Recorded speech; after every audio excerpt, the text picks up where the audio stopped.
Құрметті төрешілер, қарсы тарап және көрермендер, бүгін біз өте маңызды тақырыпты талқылауға жиналдық.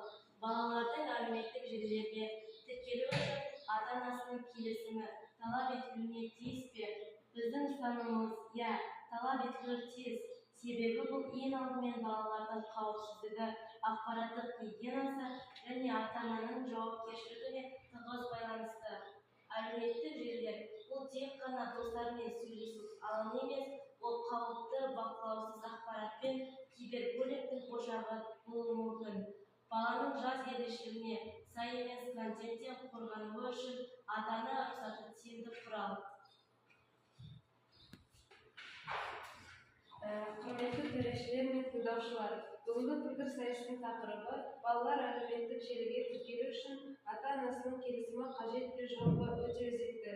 Біздің көзқарасымыз ата-ана рұқсатын міндетті ету, ол бала құқығы мен еркіндігін шектеу. Қазіргі бала сандық дәуірдің өкілі. Олар әлеуметтік желі арқылы білім алады, ой бөліседі, өзін дамытады. Оларды шектеудің орнына дұрыс пайдалануға үйрету әлдеқайда маңыздырақ.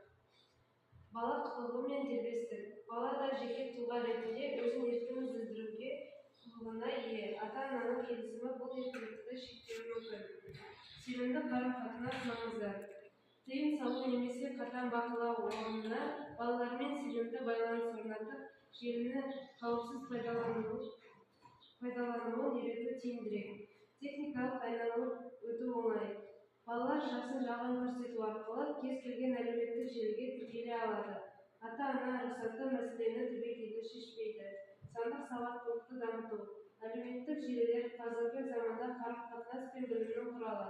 Ерте жастан дұрыс пайдалану дағдыларын үйренген бала саналы қолданушыға айналады. Спикерлер алдында бір-екі дәлелденген. Балалар кибербуллингке осал келеді. Мысалы, 2021 жылы Еуропалық одақтың зерттеуі бойынша 9-16 жас аралығындағы балалардың 50%-ден астамы кемінде бір рет кибербуллингке ұшыраған. Ата-ананың келісімімен бақылау арқылы мұндай жағдайлар алдын ала алады. Мысалы, Фейсбуктың өзі ішкі зерттеу журнал жиналған. Инстаграмның 13 жастағы қыздардың психологиясына теріс әсер ететінін көрсеткен. Жасөспірім өз басқалармен салыстырып, өз-өзіне сенімдік ұшырауы мүмкін. Ата-ана бұл процесті бақылауы қажет. Заңдық негізі бар. Мысалы, ақш